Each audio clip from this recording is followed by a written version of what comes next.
Right,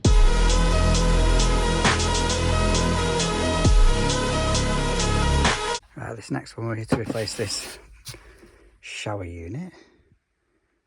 We've got a hot and cold entry and 2 outlets. I'll show you the bathroom in a sec. So I don't know if this is a new design or upgraded model or what, but that's what we've had sent out with a controller, which is hopefully going to talk to these two. Should I put the little feet on first? They only sent 2. I'd have thought it was sent 4, but hey ho.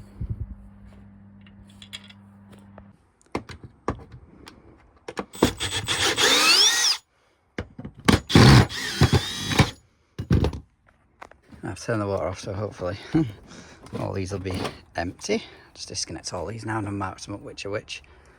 Obviously they're in a different position on anyone, because why not? That's our power lead, to which it's got its own supply, this one, on a big plug with a transformer. She's going over there, so hopefully it'll reach. Hopefully. So I've just positioned this up now, and the lid tells you what pipe are what. So I've spun it round so the hot and cold don't need altering. And I'll just mess around with the outlet 1 and 2. This is our plug. I don't know where it goes yet, but it's the plug. That's what says the remote needs charging first. It's on a USB type C.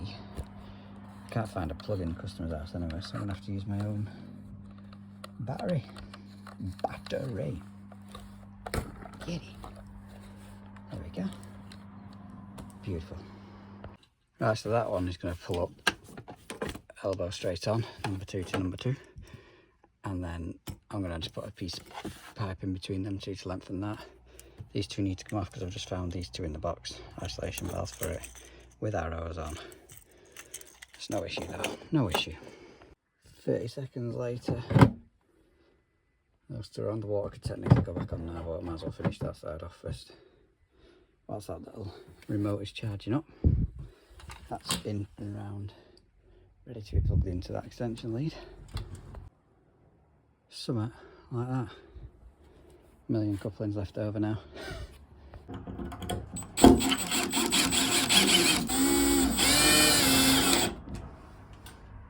Sweet.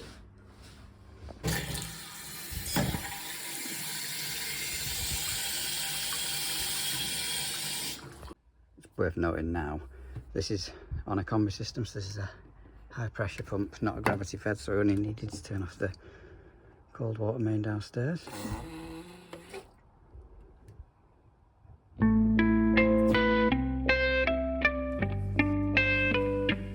is that plugged in. No bloody light, don't know what that symbolizes. That's saying.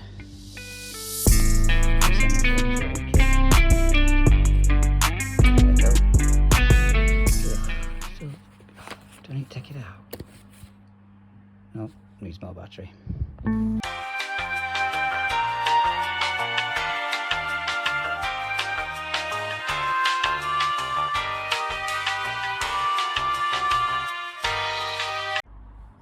Okay then. Unplugged that and plugged it back in again.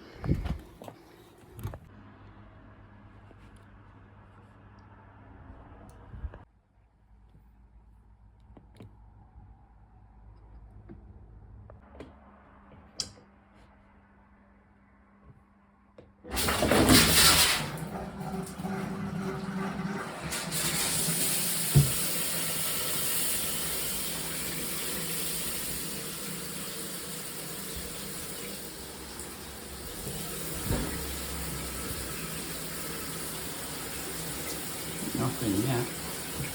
Oh yeah, baby, it's coming now.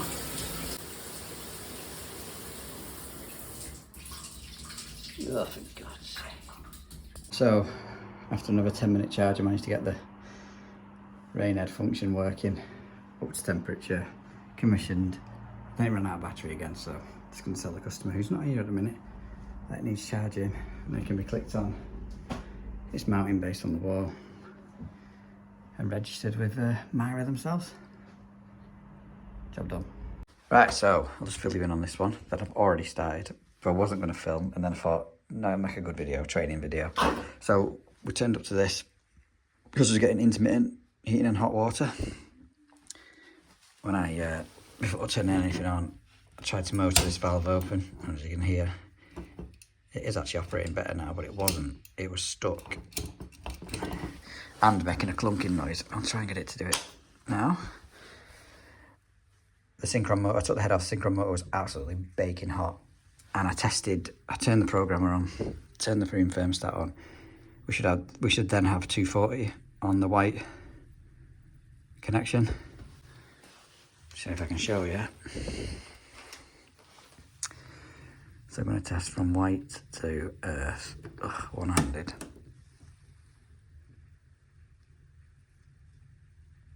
Better turn heating on programmer. Oh! Right, so heating's on now. That's the room thermostat downstairs.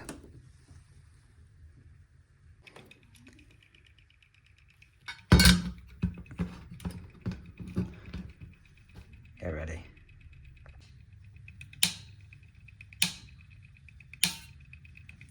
Anyway, that's goosed. So first, got a replacement head. I'm going to swap that out. And the thermostat downstairs, that's talking to this, the Honeywell one. It's just a dial thermostat, but wireless. That isn't working either. So I'm going to replace that as well. I know it. Oh, my knee! This valve is moving freely, so we should just get away with replacing the head. Could just swap the synchron motor, but I never do. I always just swap the head. There's just a screw on the side for removing the heads on the Honeywell ones. And if there's a dimple, you can actually remove the head. No dimple, you can't remove the head. So keep it simple with a dimple. Best bit of advice I'll give you is take a photo of this before disconnecting your cables and do one at a time. As you can see, the old one is still connected. That's the old earth, and I've just wired the new earth from the new head. So do one at a time, and then it should help you not get too confused. Whoever's put this in originally, it's absolutely shocking. There's bare cables on like the lives there. Never mind. You can always give your tech cable a little bit of a tug after you've put it and screwed it in.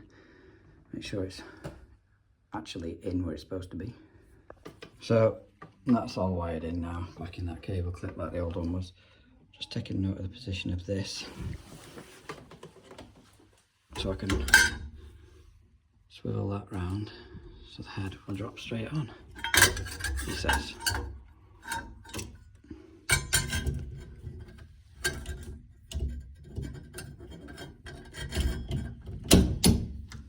I'll just screw these two down, there's one there and one on the other side, which is dead difficult to see. They come in the lock position, just ping it down, lovely. Let's head back on now.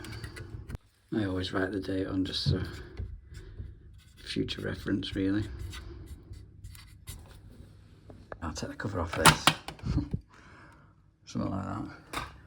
Obviously got the knife neutral there, and the grey and black cable there are both switches, as you can see up top here. I'm going to be fitting an EPH Combi Pack 3, it's just a digital thermostat, that's all it does.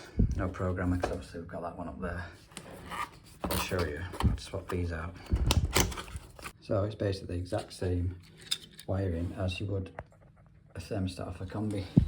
We need a live and neutral, which is M2.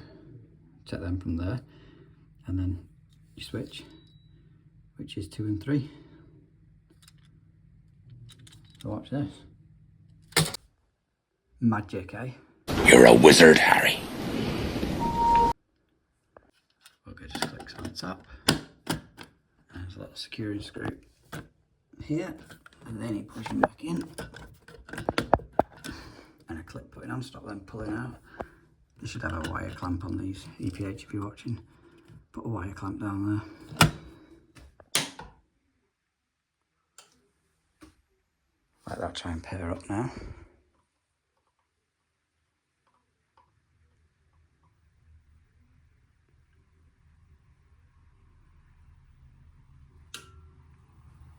peachy.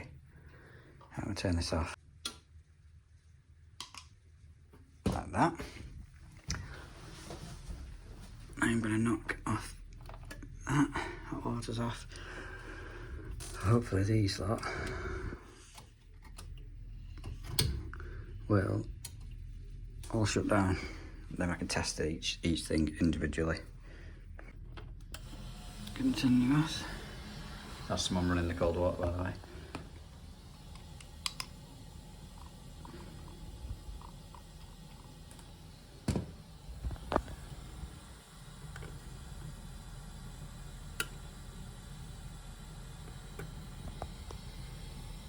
Peachy.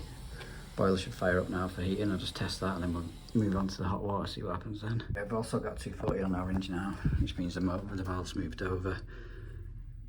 I don't know if I said this previously, but A is to heating, B is to hot water, so bath is the easiest way to remember it. That's freezing cold. And that valve is still off. So that's all working as it should. So I'll just knock the heating off now. On both.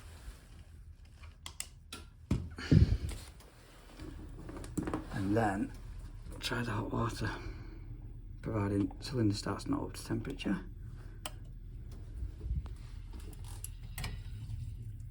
So that's already motored over, I don't know if you could hear that. That's working as it should. Try both at once.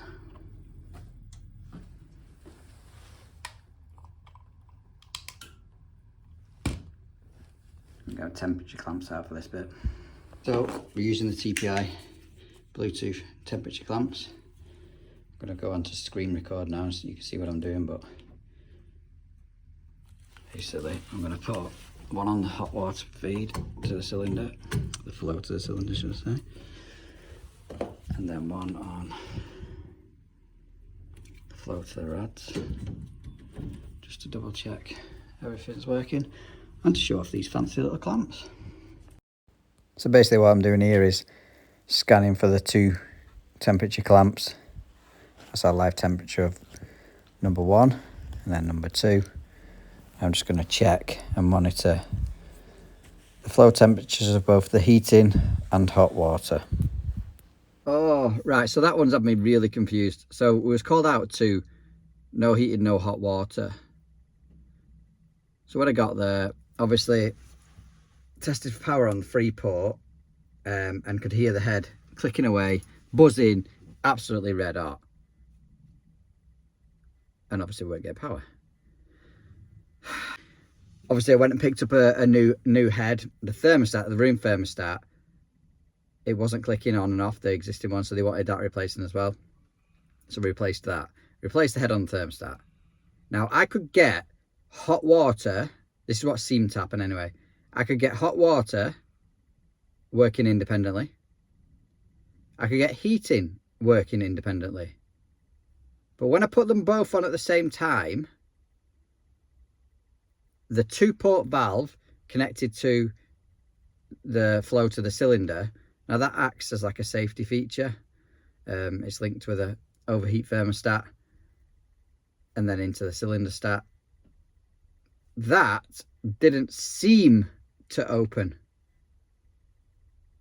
And when I've looked at wiring diagrams, the 2 oranges that obviously get the power from the two, my head is mashed, from the 2 ports, that shouldn't they have a switch live to the bottom? Oh. My question is, has this system ever been able to work both heating and hot water at the same time? Or do they run it on time settings where the hot water comes on first, let's say an hour before the heating? It knocks off before the heating comes on, and the heating comes on fine. I don't know. I might just be not being able to see the wood for the trees here. I might need to do more tests. But I showed the customer and they was like, yeah, that's fine. It wasn't doing that. And I was like, let me know in the comments. Anyway, thank you to Kelly at Plumbs for her little horror story. Another good one. Here it is next. Don't forget to give this video a like and consider subscribing. Catch you on the next one. Hi, I'm Kelly, also known as Plumbs. My nightmare customer was from years ago when I used to work for a company. We'd been sent to install a boiler at this job, and the customer was a middle-aged, rather large gentleman who spent the whole day just sat in his armchair, didn't say a word to us at all. We didn't get a single brew on that job. And he was, I shit you not, he was wearing just a pair of boxies and an open, dirty, ratty dressing gown. It was so disgusting, it was trying to crawl back off to the wash basket. So at the end of the job, I'm on my hands and knees, and I was pulling up all the roll and stroll and going about with the Henry Hoover. And as I got next to his chair, he just looked down at me and said in this really flat voice, "That's the best place for you." So anyone who knows me knows that I wanted to rip his face off. The engineer I was working with sent me to sit in the van like a naughty child. And I think I've picked that one because even after all these years, it still really makes me mad. It still riles me up. And I'd just love to go back and just kick his fucking head in.